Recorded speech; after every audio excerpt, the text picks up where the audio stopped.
Hello, my beautiful souls. Welcome sa ating tarot reading sessions. Keep in mind, general reading po ito. Maring mag-resonate, maring hindi. Kunin nyo na lang po kung para sa inyo and leave the rest. Maring mag-shift na energies or magkabaliktad ang sitwasyon. Kaya kayo na pong bahala kung saan kayo nakalugar sa reading natin. Okay, let's see. Wow, magnifying glass. Clover. Uy, lucky card. Diamond. Diamonds in the sky. Ayan, you are shining bright like a diamond. Fish. Oh, big fish. Ang mga makakahuli ng big fish, malaking blessings, biyaya, very lucky. And coffin. Bottom, last card po muna tayo. Ayan, lighthouse and bottom card natin dito newspaper. Oh, good news coming in doon sa mga naligaw ng landas, yung mga hindi alam kung saan pupunta, kung saan tutungo, anong pipiliing landas, anong pipiliing career or kung ano man, trabaho, opportunities, tao, ayan. You have the lighthouse. So, ito yung magiging guide mo tungo sa iyong mga daan or pagsubok na tatakakin sa buhay. Ayan, so maaaring isa sa mga career nyo is in the water or may mga mangingibang bansa, overseas worker or seaman, ganyan, na iniisip ninyo. Ang lakas ng ating water dito, Pisces, Scorpio. Ayan, tingnan natin to. So, kung yun ang pinaplano nyo ngayon, yun ang inyong nagsisearch for a job, opportunities, kasi diba yung mga ganyang magnifying glass sa mga nagsisearch ng job, ganyan. So, or sa mga newspaper, may mga hiring, ganyan. So, if you're looking for a opportunity job, ayan. So, may malaking sahod, kumbaga, representation ni fish, ay makakahuli ka ng malaking biyaya, malaking fish ngayon. No, lalo na if you are having this strong water sign in your birth chart and earth signs as well. At pati naman sa air sign meron din. Ayan. We have here temperance. So, tagal mo hinintay ito. You're patiently waiting for this dream job. Oh, ito yata yung dream job na hinihintay mo. Maring nag-apply ka ilang noon last year. Tapos, maring for some of you, hindi natuloy. And then, ngayon matutuloy na. Matutuloy na itong mga plano mo. Ayan, ganda. So, ayan, sa mga single natin dyan, meron din nag-i-stock sa'yo ngayon. Nag-i-stock. May nag-i-stock sa'yo, ha? Ayan, tingnan natin to. We have here this Empress, the Moon, Page of Wands, and the Knight, Eight of Pentacles. Okay, so we have here the Magician. So, may mga energies tayo dito na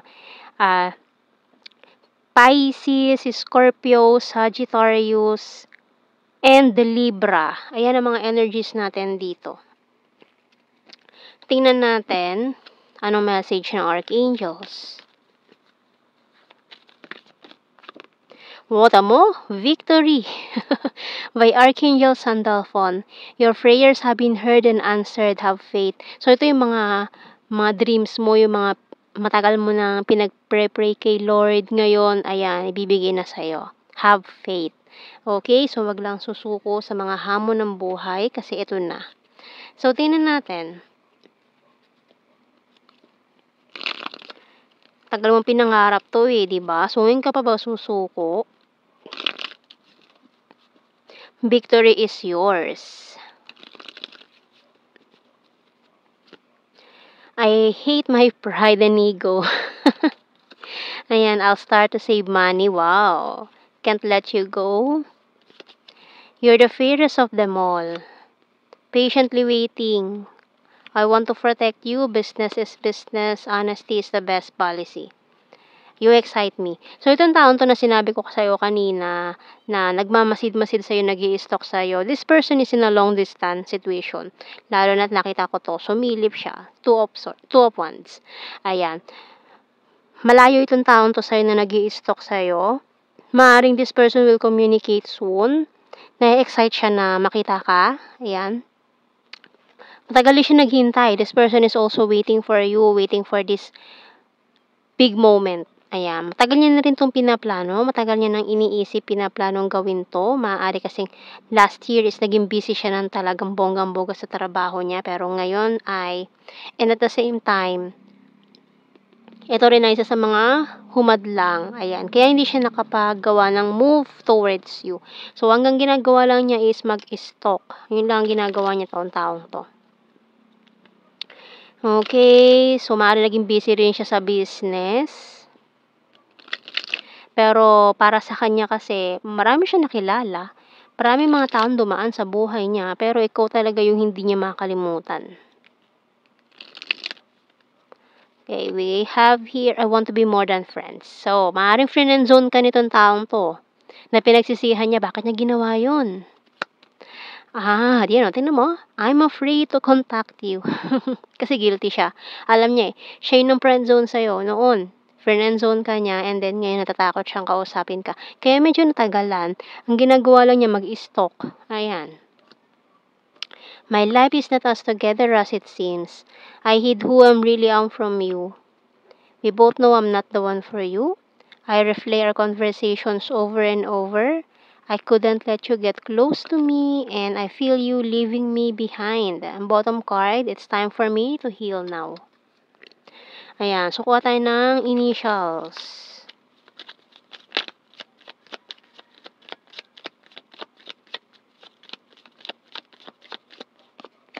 Oy, Kim.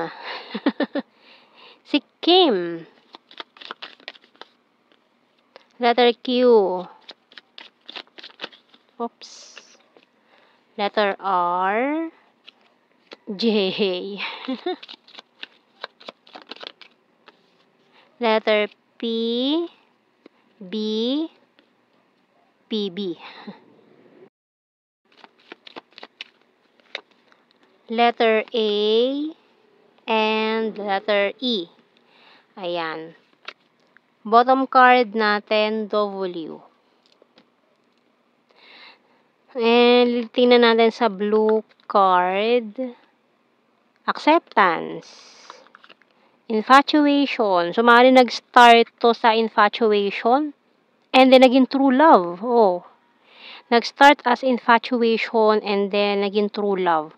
Infatuation, friend zone, kasi parang feeling niya hindi pa siya sigurado noon, hindi pa siya sigurado sa nararamdaman niya. This person is still exploring some other options at that time, pero hindi nag-work out.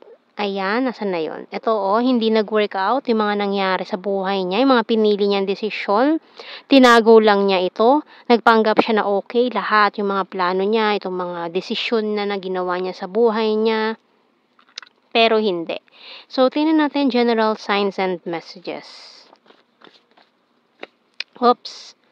Sagittarius, Dimple, December, Funny. Oops.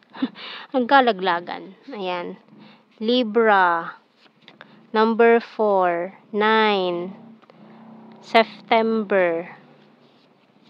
Neighbor. Gorgeous. High expectation. Selfie-holic. August. Long distance. Okay. Confirmation. Very lucky. Oh, very lucky. Ha?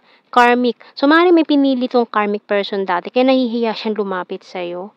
Dahil nga dun sa mga options na yon. Ayan. Nahihiya siya makipag-communicate. Very serious. Overthinker. Ngayon nag-overthink tong malala. Private person. Very loyal. Earth sign. Taurus, Virgo, Capricorn. Number 2, Virgo, 7. Quiet person. Kind-hearted. 8. July, shy at first. So, nahihiya-hiya pa daw siya. Trustworthy. And Mindanao. Okay, so yan ang ating reading, my beautiful souls. Thank you for watching. Take care and God bless. See you in our next reading, guys. Bye-bye.